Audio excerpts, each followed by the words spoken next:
Good morning, people. Welcome back to the Guna Tokes. And it's match day. So we are going to be talking about the Champions League game this evening with Slavia Prague. First of all, though, I want to talk about something I saw online yesterday from the kickoff. You know, if you're not familiar with the channel, go check them out.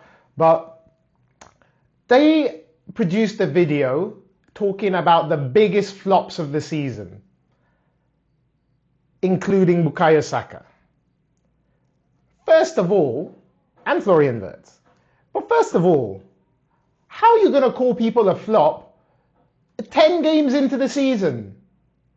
Wirtz just arrived to the league. Saka has been injured. We've had 2 international breaks. People are still trying to find their rhythm.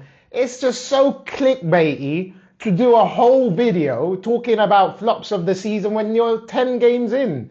Yeah, Wirtz hasn't performed as well as everybody thought he would, and Saka hasn't got his usual goal and assist numbers yet. But if you've watched the games, you will see how Saka is playing and how he's pushing players back and how he's trying to create. And yeah, he's not quite got his shooting boots on at the minute, but that is far from being a flop. And I mean, I'm not trying to defend Liverpool and Wirtz, but I mean, one thing having a bit of banter in your mates in the group chat, quite another to make a whole video talking about flops of the season when it's only 10 games into the season. It's just, honestly, ridiculous. And it's one of the things I don't like about football content, where it's just all clickbait and let's say something just for sensational stuff and, you know, see what happens.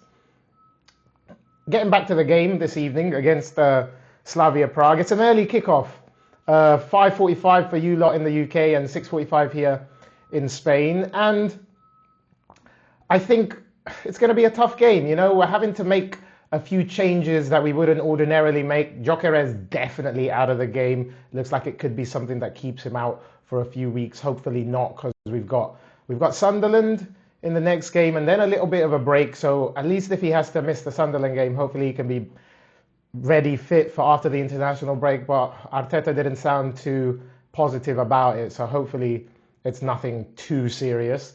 Zubi as well out. He's going to miss the game because of the second yellow card he picked up, so it's a suspension rather than enforced, but he had a little niggle. Hopefully he's fit and it's just because he's suspended that he won't be able to play, you know, so that means we're going to have to make a couple of changes.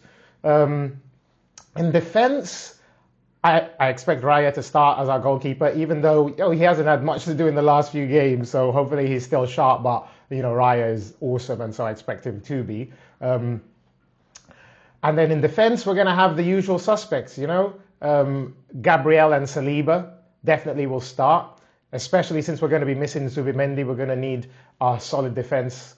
I would say Skelly might get the nod ahead of Calafiori. He seems to be favoured a bit more in the Champions League, and it's important that they both get the minutes, you know. Expect Timber to continue at right back. I don't think Ben White will come in. I expect Timber to continue in that spot, although I wouldn't be against Ben White coming in. You know, he's a really solid player. Then it gets a little bit different in midfield.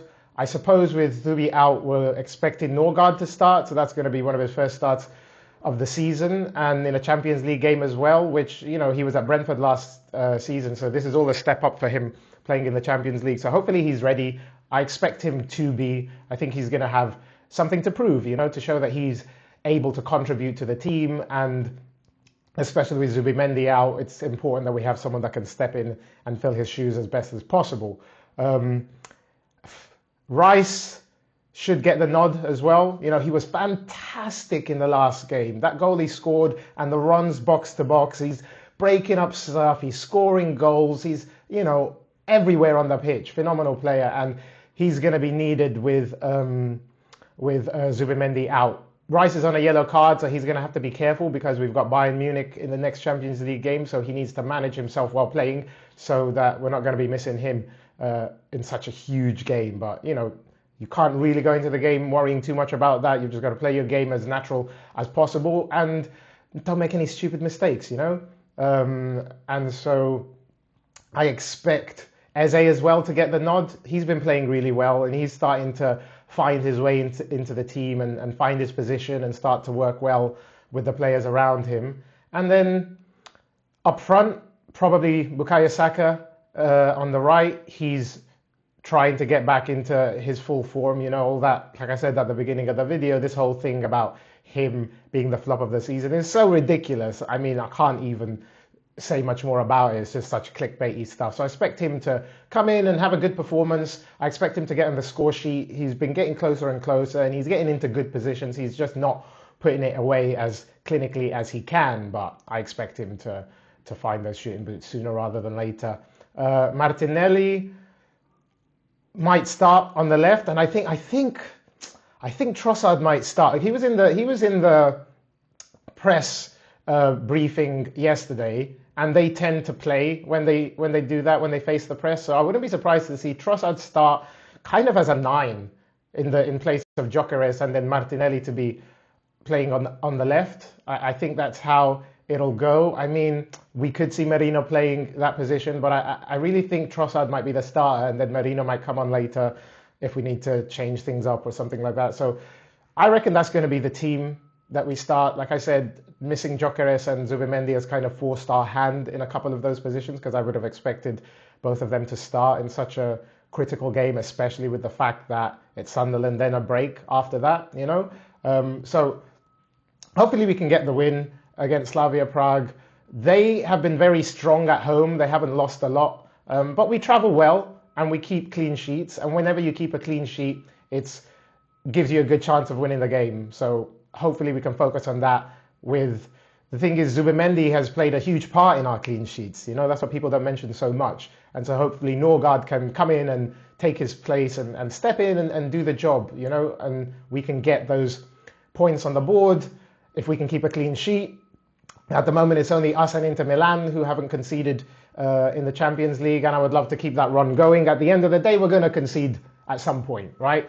So long as we still win the game at the end of the day, that's all that matters. But I expect a good game. I expect us to win. I hope we do. Then we can turn our attentions to Sunderland. Hopefully we can get a couple of goals earlier on so that we can make a few changes, and then maybe players like Nwaneri can get a little bit of a look in, and Calafiori might be able to come on, Merino might be able to come on. So the earlier we get the game put to bed, the better, and the guys can have a rest and turn their attention to Sunderland. But first, it's a big Champions League night. This is what we were waiting for all those years when we fell out of competition in Europe, and we're one of the strongest teams in the competition. So we need to, make another statement win like we did against Atletico. I think that was huge for our reputation in Europe. Couple that with how we played against Real Madrid last season. I don't think any team really wants to play Arsenal. There's a few teams in the Champions League that you really don't want to meet at this stage, and certainly Arsenal is one of them for all the teams, from the big boys to the new boys to everything in between. So, it's a good position to be in for Arsenal Football Club. And hey, this is what we dreamt about. So, early kickoff later. Don't miss it, people. I'm going to catch the game on repeat because I got work, but I'll be doing a match review, if not later, probably tomorrow, because I do want to watch the Liverpool-Real Madrid game. I think that's one of the biggest games tonight. What else have we got? We've got PSG and Bayern Munich, I think, as well. So there's a couple of big games, but I really want to watch the Liverpool-Real Madrid game to see how they do. Real Madrid have been looking good recently this season, and so it'll be a tough test for Liverpool, and to see if they really have fixed some of the problems that they were dealing with earlier on in the season and in the last few games, before they got that win against Aston Villa. So, hey guys, people, enjoy the game wherever you're watching it. Support the club, support the team. They need all the support they can get. This is what it's about. Be the 12th man. And come on, Gooners, we can do it. Come on.